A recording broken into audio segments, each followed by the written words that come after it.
A bomba explodiu e parece que o efeito destrutivo é muito maior do que se esperava.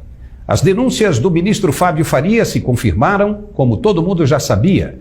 Existe mesmo esse mecanismo de controle referido pelo ministro. Ele é real e usado com frequência para mensurar o fluxo de material veiculado pelas empresas de rádio e televisão. É fato. E contra fatos não há argumentos. Os documentos apresentados trazem uma série de informação detalhada, como peça, tempo, título, número de inserções, datas, sites, horários, endereços e mais uma sorte de outros detalhes, resultando em cerca de 5.000 páginas. O funcionário responsável pelo envio de material de campanha do TSE para as empresas já foi identificado e até ouvido pela Polícia Federal. Ele mesmo teria se apresentado e prestado depoimento espontaneamente. É mais uma confirmação da falta de lisura nesse aspecto do processo eleitoral. Alexandre Gomes Machado, de 51 anos, era assessor de gabinete da Secretaria-Geral da Presidência. Na corte, ele tinha a responsabilidade pelo recebimento dos arquivos das propagandas eleitorais e pela disponibilização das peças do sistema eletrônico do TSE, permitindo o acesso de emissoras de rádio e TV às inserções dos candidatos. Em depoimento na Polícia Federal, Machado revelou que foi demitido apenas 30 minutos depois de alertar os seus superiores de que havia irregularidades no envio das inserções para as rádios e TVs. Ou seja, o problema parece mesmo que teve origem no próprio TSE. Mas a primeira barreira do Exército da Salvação Petista já entrou em ação. Ao fazer uma análise prévia dos documentos apresentados pelos denunciadores, o ministro Alexandre de Moraes disse que a acusação não tem qualquer prova ou documento sério. Mas como assim? Segundo ele, o pedido da campanha se baseia em um relatório feito pela Audiência Brasil Tecnologia, sediada em Santa Catarina e que se apresenta como plataforma de distribuição, gerenciamento e acompanhamento de veiculações nas campanhas de mídia. Só que a coisa vai mais além. A exoneração e depoimento do funcionário demitido revela uma chapa bem quente que o ministro Alexandre de Moraes terá de pôr à mão.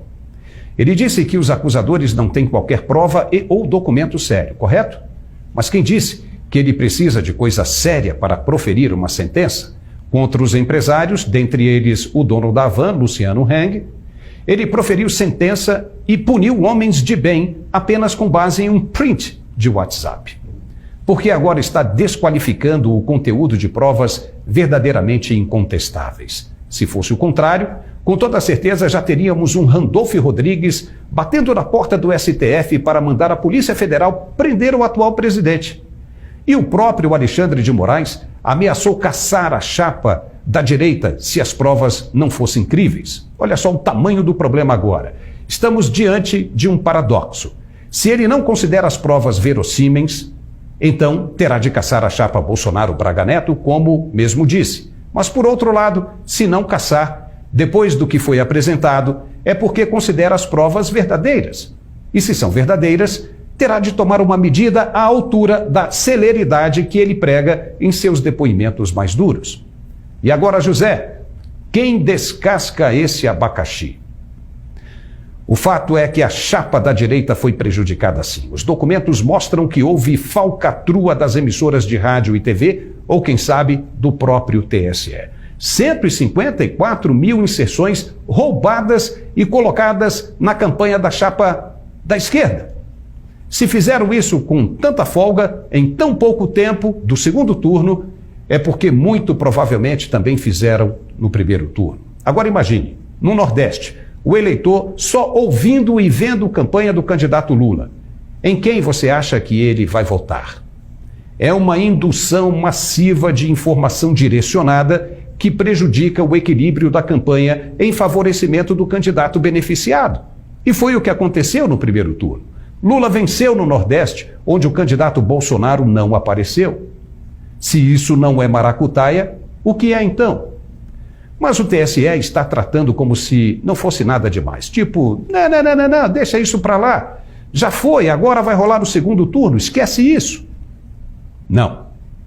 Essas artimanhas da esquerda socialista não devem ser esquecidas pelo eleitor, pois quem rouba e trapaceia antes mesmo de estar no poder, imagine quando estiver e não houver mais ninguém para controlar.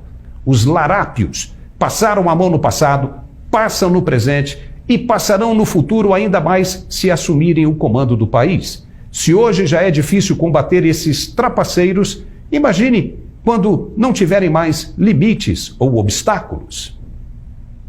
O candidato de esquerda não tem planos para o Brasil. Faz campanha como se ainda estivesse nos anos 80. Não evoluiu, não acompanhou as mudanças necessárias. Não tem sequer um nome para o Ministério da Economia. Não sabe como criar empregos, como ele mesmo disse. Então, como vai governar o país?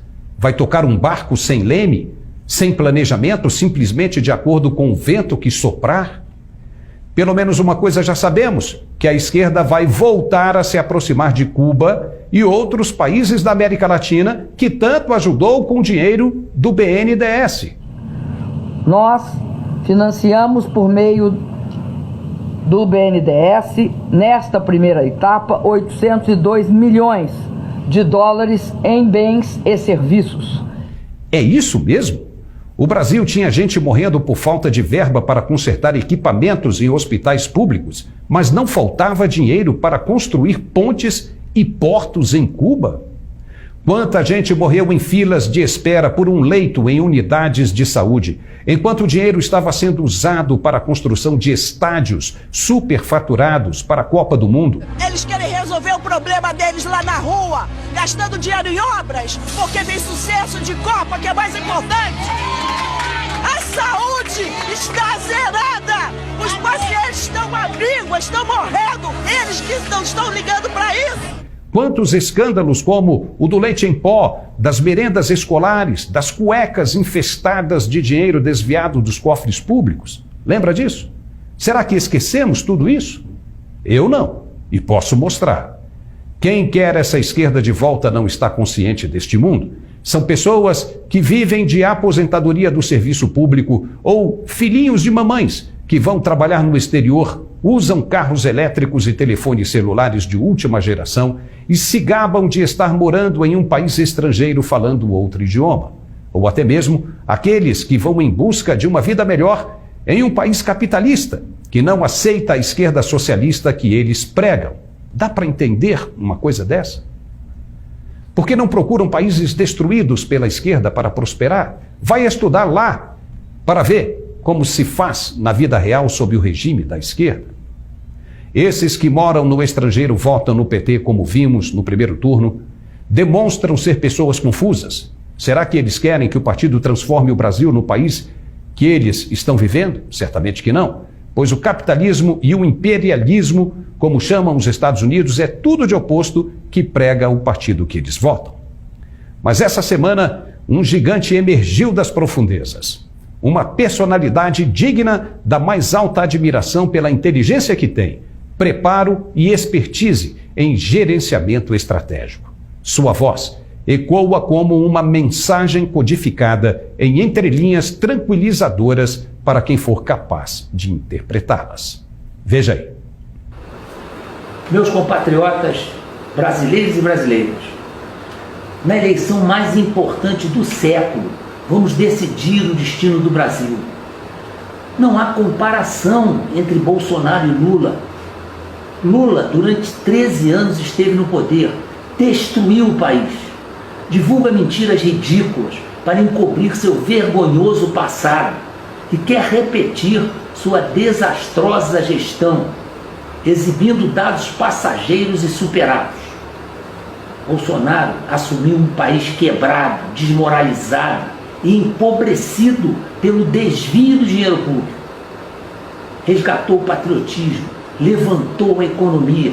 Quando começava a colher os frutos de uma administração impecável, foi surpreendido pela pandemia e logo depois por uma guerra externa.